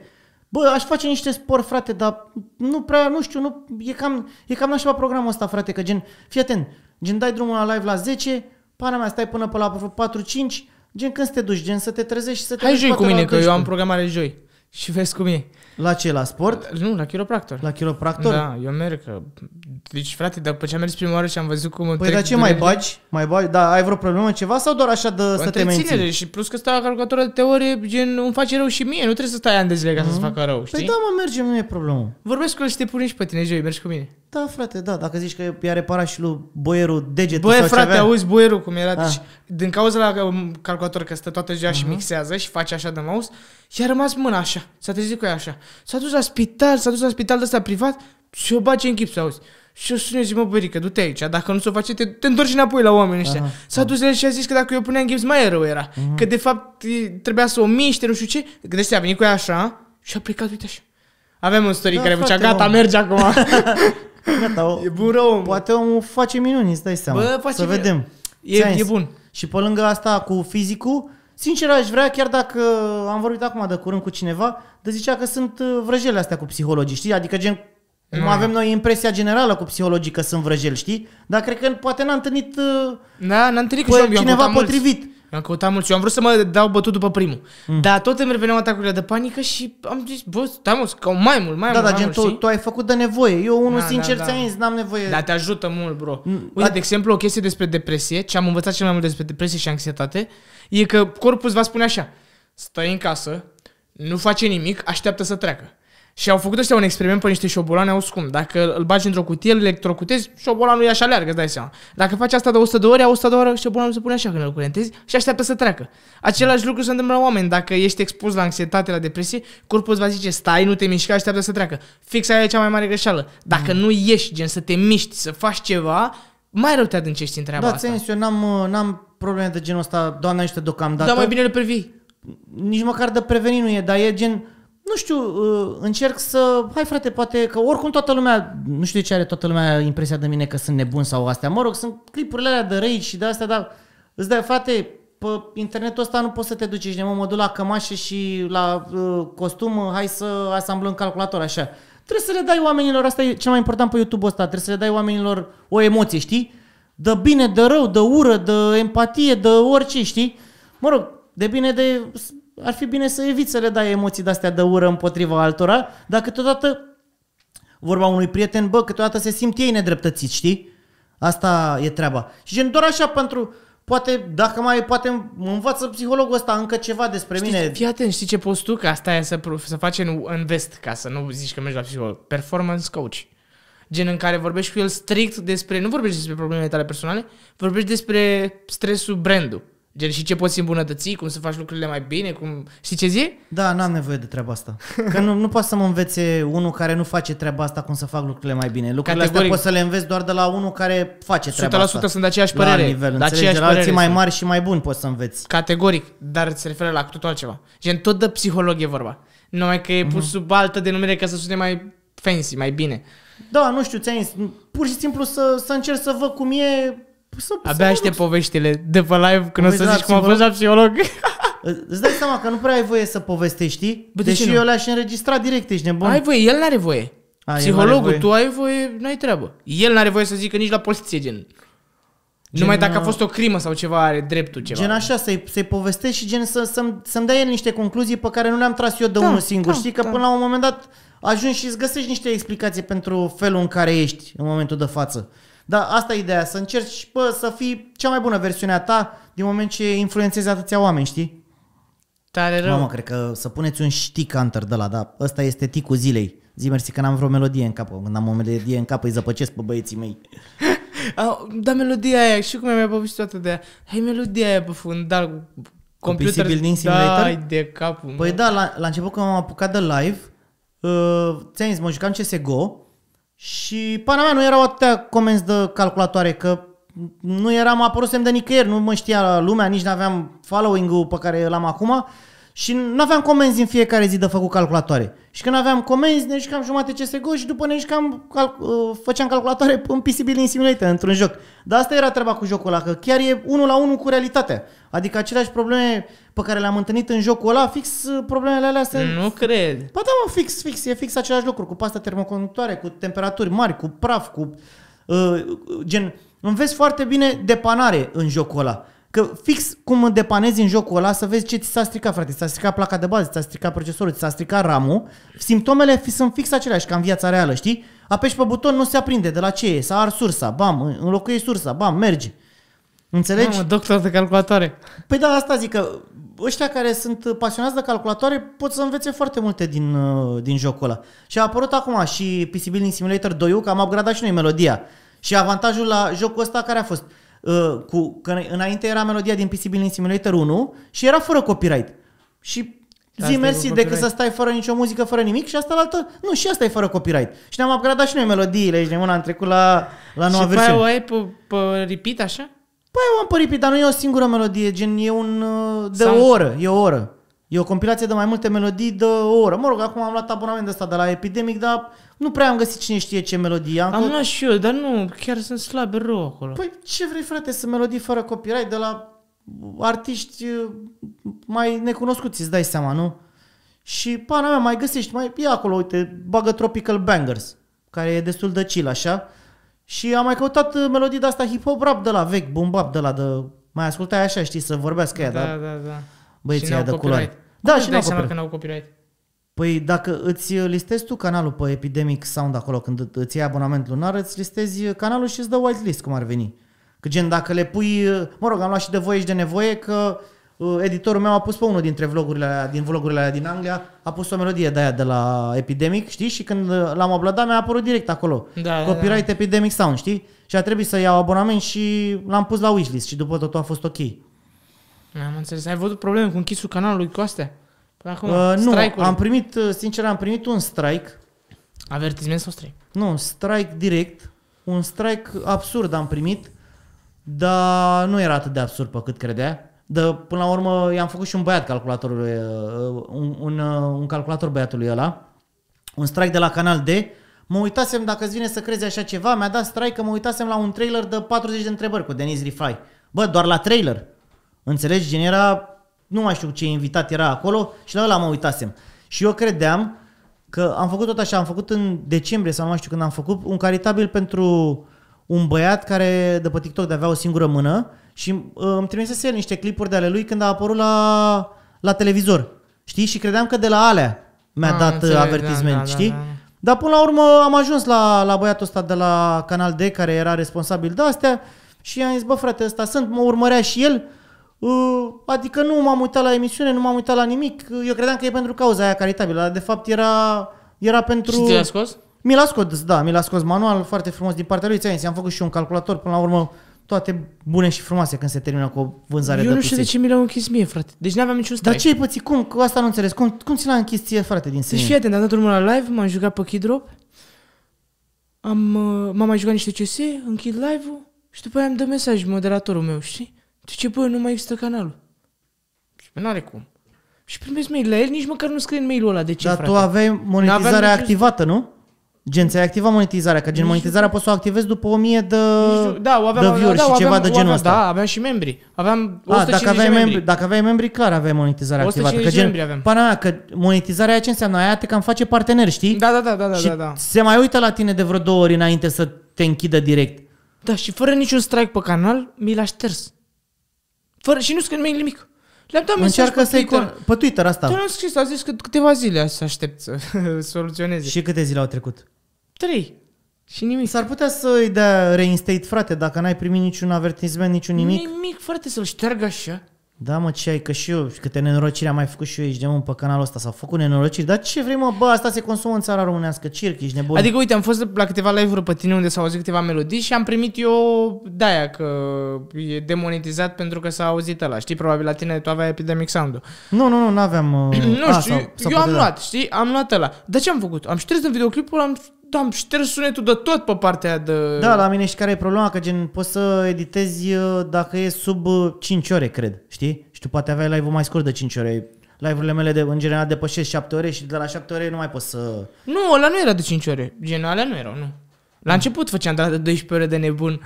Dar acum nu făceam așa, 4-5 ore. Nu depășeam 5 ore, cred. Păi, așa, trebuie să găsești un echilibru, frate, că și viața asta de... streaming, dacă gen că, uite, și Andreas e acum entuziast de stă numai câte 12 ore. Și eu am stat foarte mulți, frate, foarte mulți ani am stat numai câte 10-11 ore. Înțelegi? Că ăla era, că ai altfel de drive, frate, că știi că crești, bagi grind, gen vezi roadele muncii, știi, în fiecare zi. Și oricum asta făceam, de când mă știu asta fac, stau pe calculator și doar că acum nu mai pierd vremea de pomană, acum măcar facem lucruri utile, mai creăm conținut. Înainte ce făceai? Te jucai pe offline și urmăreai alți streameri. Da. Înțelegi? Deci asta oricum nu e ceva, dar uite, și ea, it takes it toll, înțelegi? Și ea partea, pleacă spinarea. Aia e problema. Dar somnul, cum reușești cu somnul? La câte culci? Bă, sincer, mi se pare super ineficient să fii în timpul zilei. Sincer. Să faci live? Să fii activ. Să faci live nici nu concepi, ești nebun, dar în timpul zilei, gen, mereu mi se pare că ești mai eficient noaptea, frate, și faci calculator, că în timpul zilei te mai sună unul, altul, toate cele, așa, dacă dormi ziua, ești nebun, telefon pe silențios, ai treabă cu ei, ești nebun. La câte culci tu de obicei? Păi la 5 dimineața. Și eu am început numai așa mă culc. Și când te trezești, nu te trezești călcat de tren? Nu. Te trezești perfect? La cât te trezești? Bă, nu știu, că în ultima vreme mă culc la 4, mă trezesc la 6, că am niște probleme. Nu, ești stresat un pic, ai uitat? Cu ANAF-ul, cu astea. Ok. Gen, nu prea mai poți să dormi. Eu zic că nu poți să dormi că sunt calculatoare de făcut, dar cred că e undeva la mijloc adevărul, îți dai seama. Dar înainte ce? Te culcai la 5 și dacă te trezești pe la 12, 1, așa e ok. Dar asta e treaba. Că gen, dacă te trezești dimineața la 8 și stai toată ziua up, când ajungi seara la ora 8-9 să dai drumul la live, și stai 3 ore și adormi pe live, că așa am făcut ultimele 3 zile. Am tot avut treabă în timpul zilei, am făcut calculatoare pe offline și dau drumul seara la 10 la live, mă joc 2 ore de aparate și adormi, ești nebun, adorm pe live. Asta e treaba, că de asta gen mi-am făcut programul în așa fel, bă, te culci dimineața la 8, 9, 10, aia e, în timpul zilei trebuie să dormi mai mult, știi, să te odihnesc ca lumea, dacă nu te deranjează nimeni. Și para mea, dormi 10 ore, te trezești frumos seara, dar nu e bine nici așa, gen dacă o ții într-un loop continuu, dacă bagi multe ore noaptea, știi, că dai drumul la 10, că se mai întâmplă că mai găsesc câte un joc de ăsta, că m-am jucat anul trecut sau că m-am jucat cu Andreea și cu Imogen, ne-am jucat 7 Days, bă, o săptămână ultimii distruși, o săptămână 12 ore. 7 Days to Die ăla? 7 Days to Die. Nu te-ai jucat? E Caterin Cărău cu zombie, cu hoarde. M-am jucat Left 4 ăla, cel mai tare joc mi-a plăcut ăla, Alt F4. Îl știi? Nu, cu ce e? Bro, ăla de să cazi? Da, te-am văzut că te jucai pe live. L-am terminat și 1 și 2. Serios? Dar cu niște nervi, doar. Păi da, vezi că a mai apărut unul acum, că mă Only uitasem. Up, mi-a zis că Only Up, da, Only Up ăla, da, ăla vreau să mă joc și eu, sincer. Nu dorm 3 zile dacă îl iau. Păi vezi că face Ludwig. Nu închid live-ul până nu termin jocul ăsta. Fă și tu la fel. Păi și cât poți să țin live-ul deschis? Bă, poți să ții live-ul deschis cât vrei tu, dar ți înregistrează doar primele 12 Păi ore. ce mă interesează cât să-i înregistrează? Păi nu, dar ți înregistrează 12 ore și după nici nu mai poți să-l... Gen, nu mai vezi restul de 12 ore. Nici pe ăla de 12 ore nu-l vezi, știi? Nu te mai lasă cam... contează ea care stă acolo. Că sincer am făcut eu un live de 24 de ore de Revelion. Și ți-a pus ultimele 12. Nu, mi-a pus primele 12 ore, dar nici nu mergea să le dai play, știi? Nu puteai să vezi nimic din live-ul ăsta. Asta era nașpa, știi? Și de asta, gen... Dacă îl faci, de 13 ore, ți se taie la 12 ore și poți să-l vezi. Dar dacă degenerezi, îl faci de prea multe ore, îți rămân 12 ore acolo, îți rămân statisticile, dar nu poți să mai dai play să vezi live-ul. Mă rog, am făcut live de 24 de ore și m-am jucat 12 ore, dar aram mâncați. Mă rog, mă și ciupisem, băgase niște bani. Cât ai jucat la LoL? Eu am ajuns până în 2018, eram master pe LoL. Bă, ești nebun? 4000 de ore am jucat la LoL. Gen, cel mai mult în viața mea LoL am jucat. Ai băgat ca lumea, ți-am zis, trebuie să mai dăm. Acum m-am reapucat recent. Eu n-am jucat, am jucat în sezonul... Din sezonul 2 m-am apucat, 2, 3, 4, 5, 6, așa, dar am luat ce trecu, după al 3-lea permaban m-am lăsat, ești nebun, că n-aveai ce, că... Uite, și LoL-ul a contribuit foarte mult, că am uitat, gen, am fost, cu CS-ul, m-am înjurat toată ziua, dar toată toxicitatea cel mai rău a venit de la LoL, cu aia, de la LoL. Deci bă, în CS nu eram așa toxic în CS. Eu când mă joc LoL zic lui Alexandra, zic, du-te în altă cameră, nu mă întreba de vorbă că se alege praful, deci când mă joc LoL sunt cel mai rău om posibil. Adevărat, frate, nu știu, MOBA-urile astea scot ce e mai rău din tine, că parcă pe CS, bă, mai ești pe barba ta, dacă joci tu bine, îl împuși pe ăla, mai ai o satisfacție, dragi, știi? Dar în LoL depinzi prea mult de echipă, prea frate, mult de echipă, da. Gen, dacă îți face altul feed, îți vine ăla, dar nu te mai bați pe aceeași... Pe egalitate, ești cu arma ta, el cu arma lui. Îți vine ăla de feed-uit, dar are 5.000 gol peste tine, ce poți să-i faci? N-ai cum să-l bați. Da, e tare și LoL. Eu numai Vladimir m-am jucat. În 2012 numai Vladimir, atât am jucat. Dar noi nu ne-am jucat LoL deloc? Nu, frate, n-am vrut să te joci. O să ne jucăm, frate, o să ne jucăm. Și așa trebuie să dăm 1v1 pe ăla. Da. Nu prea mai văzut jucând, intrând în vreo joc. Am văzut, ai fost foarte mai intrat. Mai ales zilele astea. Nici Diablo, ți-am zis, voiam să mă joc Diablo și m-am jucat cât am putut puțin pe final așa. Trebuie găsit un echilibru și în viața reală și cu stream-ul și cu toate astea. Îl sun pe Drosu și zic neapărat joi să te programezi pe tine să mergi cu mine, să da, vezi cu mine. Dacă mergem o oră durează atâta, să faci tot timpul o oră. Dar să vezi cum pleci de acolo. Băi, eu când am plecat, și că eram înger. Nu că-i fac reclamă sau ceva, că e tovarășul meu, nu mai e nevoie de reclamă. Dar, bă, mă simțeam, zic, bă, tot timpul ăsta e corpul meu. Zic, uite umărul ăsta ce se mișcă. Și ce zic? Oricum și pe băiatul ăsta, mă, că îi făcea și lui Dorian, îi punea Dorian. Da, frate, vin oameni din Dubai la el. Tu dai seama, ea zboară din Dubai ca să vină la el să facă o oră de așa ceva. E bun, rău. Da, dacă e așa, da, asta e el pasionat cum tu ești de calculatoare.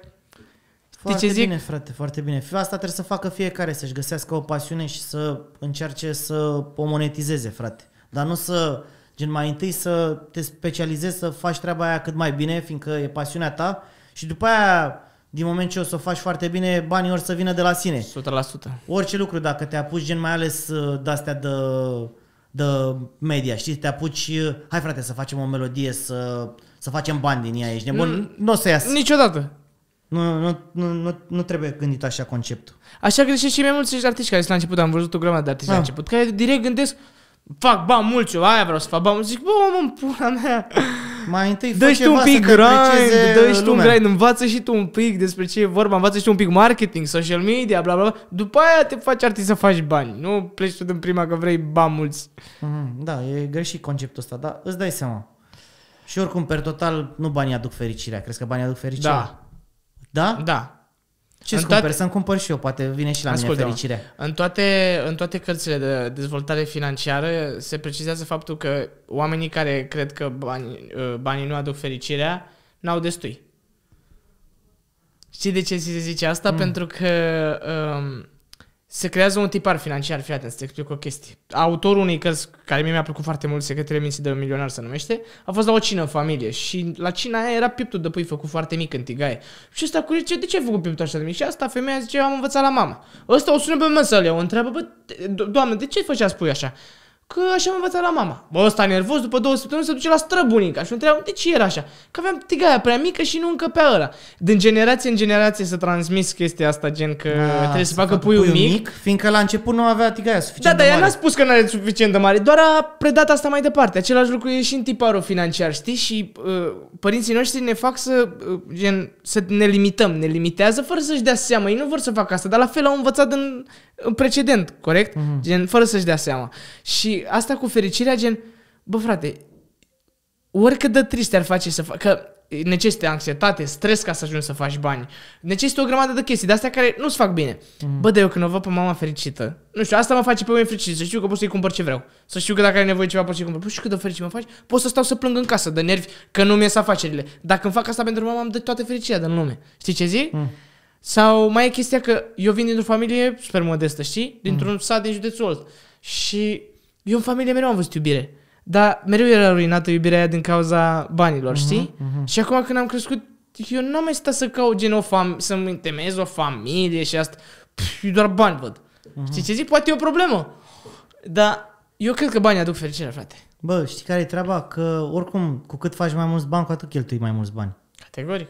Asta e treaba. Da, dar e un plafon psihologic. Gen, dacă faci mai mult de 6.900 de euro pe lună, ceva de genul, la nivel global, n-ai cum să fii mai fericit de atât. Gen, că e 6.900 ți-ar putea...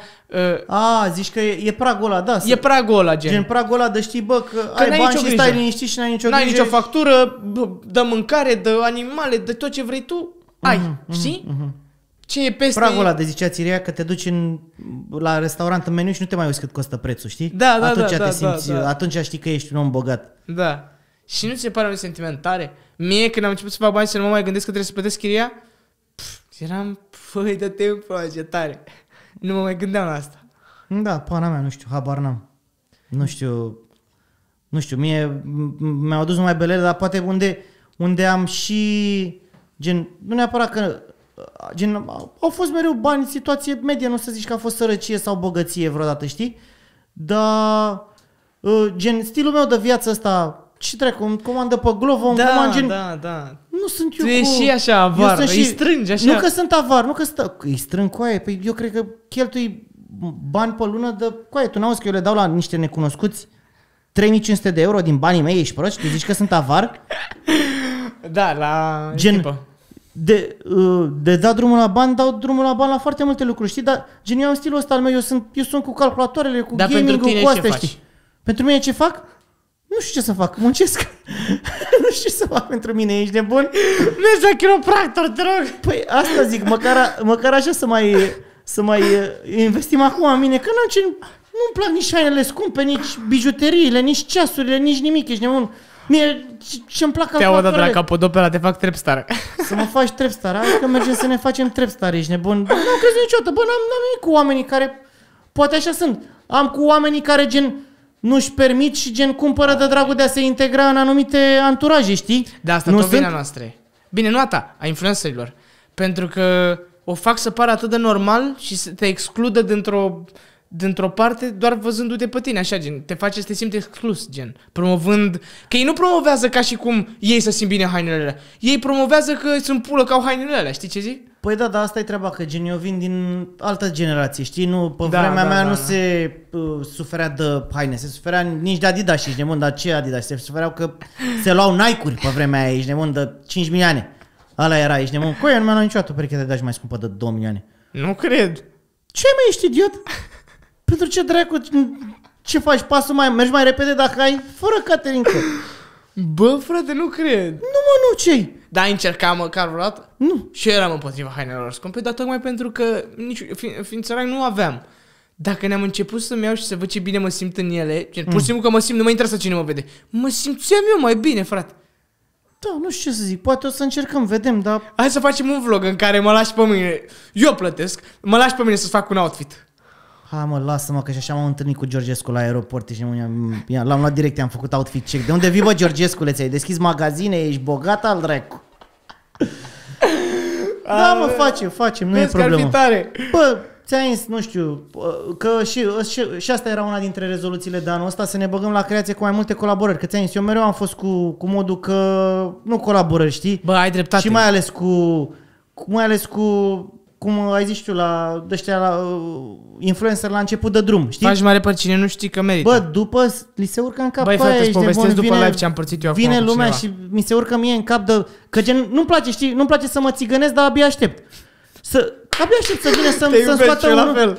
Să vină să-mi scoată unul ochii și să-i povestesc, băi, gunoiule social, mai știi, ești nebun când veneai cu Miloaga, hai frate să filmăm și noi în clip, hai frate. Și acum ești influencer, ți-a bubuit, ești nebun, acum de ce nu mai faci, mă, acum colaborări cu youtuberii aia de mai făcut, că poate nu mai au hype-ul de altă dată. Acum nu mai inviți, hai să mai mergem să mai jucăm și noi odată, să mai dăm, să ne mai jucăm, să mai colaborăm. Acum nu mai, te-ai ajuns, ești cu saci în căruță, ești rege, ești nebun. Și nu mai bine e vis cu totul. Ba da, așa măcar îl înjuri când te enervează odată. Știi, să nu stea să ți se urce. Să ai plecat. Măcar știi că nu te-ai implicat. Că asta, că sunt multe cazuri, uite, și ăsta îi reacționa oamenii la clipuri, l-au aruncat în aer și omul e bolnav mental, ești nebun să-ți trăiască ție. Da. Asta este. Băi, stresule, mersi mult de tot că ai venit la podcast. Chiar apreciez mult. Să moară zilele mele. Scurt, avem 2 ore, boss. Degeaba, uite, se plictisește gagica ta, de asta vrei să închizi. Noi mai puteam să mai vorbim 7 ore. Băi, eu credeam că tu ai nevoie să pleci și cât aș sta eu să vorbim. Eu n-am nevoie să plec nicăieri, dar oricum nu mai mult. Gata, că e prea lung. Lasă că mai facem ediția 7.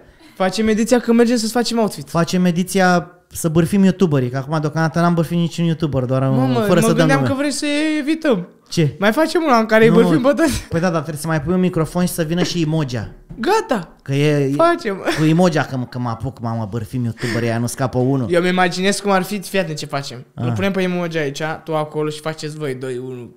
Să facem noi 2 podcast? Da, nu, că ăla nu zice public, mă, ăla nu zice public, că trebuie să fie el prieten cu toți. Nu, Caterinca, că voi dacă vorbiți să alegem praful de toată România. Na, mă, ce n-ai, da, ce bun, ce... Coaie, noi când vorbim, tu crezi că noi facem Caterinca? Mă rog, îți dai seama că facem Caterinca când vorbim. In-game totul. Noi facem Caterinca când vorbim, zicem toate prostiile pe offline și după când dăm drumul la live, ne apucăm și le zicem pe live, de se supără ea pe noi, știi? Se supără, eu îi le zic pe ale lui, el mi le zice pe ale mele și se supără toată lumea între noi, ești de mă, și că nu mai că glumim. Da, mă, da. Mersi frumos de tot, te pup, stresule. Bine, fratelo, mersi de invitație, sper să prindă, Doamne ajută, dați și voi subscribe la GBRO Podcast și follow pe Instagram. Bă, fă și mie 100.000 de follower pe Instagram, asta zic. Cât follow, ai? Stres. 96.000. Da, dracu, stai că pun eu acum. Pui tu? Da, păi nu auzi ce fac, fie. Vreau să cumpăr. Bă, dar tu ai follower cumpărați?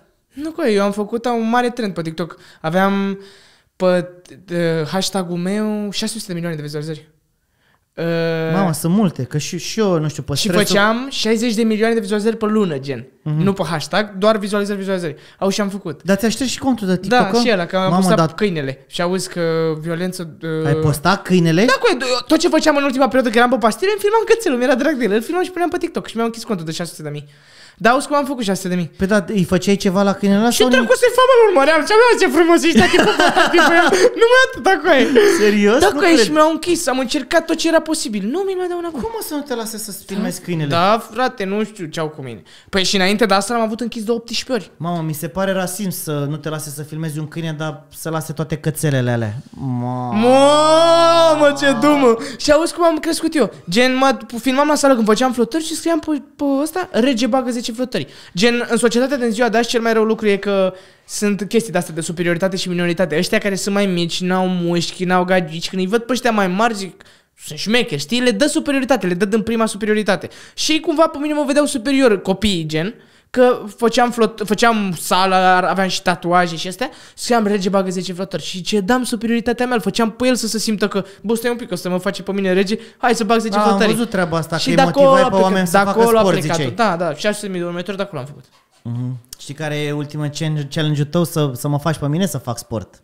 Hai că da. De ce? Hai să facem cum mergem la sală. Ce părere? O dată pe săptămână, una pe săptămână. Ce să facem, mă? Mă, ce una pe sală, săptămână, Lasă-mă, o să vezi că mă că doare ai fost spatele. vreodată? Am făcut sală de 2 ori într-o și eu am vară și hernie. deja mi-a plecat umărul ăsta. Și eu am Ar trebui să hernie. fac o radiografie. Și eu am hernie, dacă nu fac sport mă doare. Serios? Da, frate.